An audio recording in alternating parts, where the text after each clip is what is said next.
Hello everyone, this is the Insert Title Show, and I'm your host, Wolf Strife. On this episode, I'm going to be talking about my M1917 Trench Knife. I got this a couple of weeks ago at Atlanta Cutlery Corp, and it is pretty fucking cool.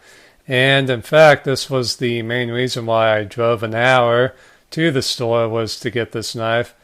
And I think while I was waiting for the guy to go in the back and bring out this knife, as when I saw the bolo knife in the case. So, yeah, I kind of ended up getting two World War I knives that day, but it was definitely worth it. This knife is really, really cool. I like the triangular shaped blade. I've always been a fan of that, I guess because I've been a Civil War buff my entire life, so it kind of reminds me of the old socket bayonets.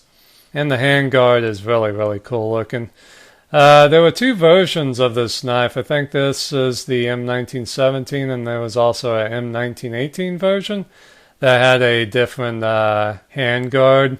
The other one kind of had like I don't know, like jagged teeth on the handguard that kind of looked like chainsaw blades. I don't know, it's kind of intimidating to imagine having to get hit by that.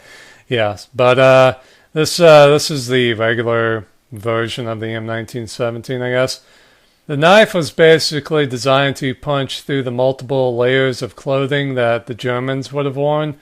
You know, their undershirt, their shirt, and their trench coat, which makes sense. I mean, that's a lot of clothing to get through. If you just had a regular knife, trying to slash through that would be pretty tough. But, I mean, if you can get in close enough and put enough force with a regular knife, you could definitely stab through all that. But this knife was definitely effective at going through all that, even though there were complaints about the triangular shaped blade kind of bending and stuff. But I would imagine it would be pretty easy to just knock it back in place as long as the tang holds up in the handle and stuff.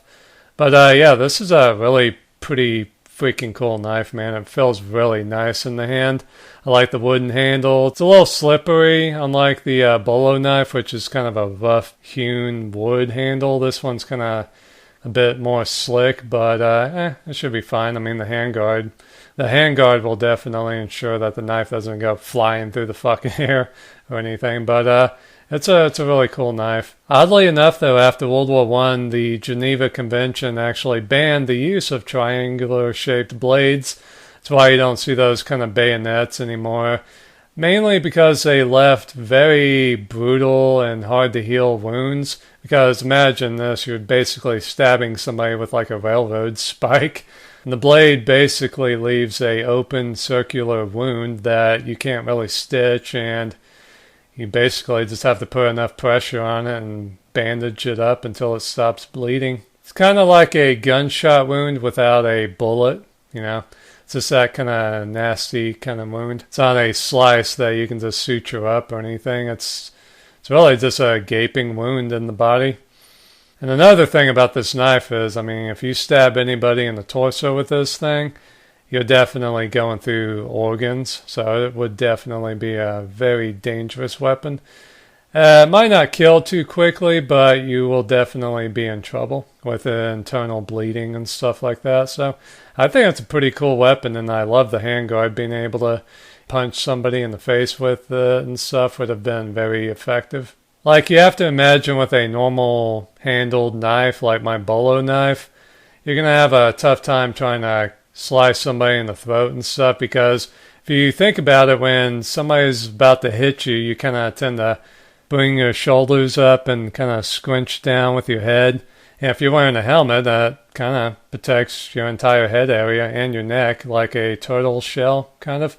So that would make using a slashing blade, that would make that kind of difficult, unless you want to hack through the clavicle and all that kind of stuff. But with the handguard, I mean, you can just do an uppercut on the fucker and then just bring the blade down and try and puncture through his breastplate or his rib cage and get to the heart or the lungs.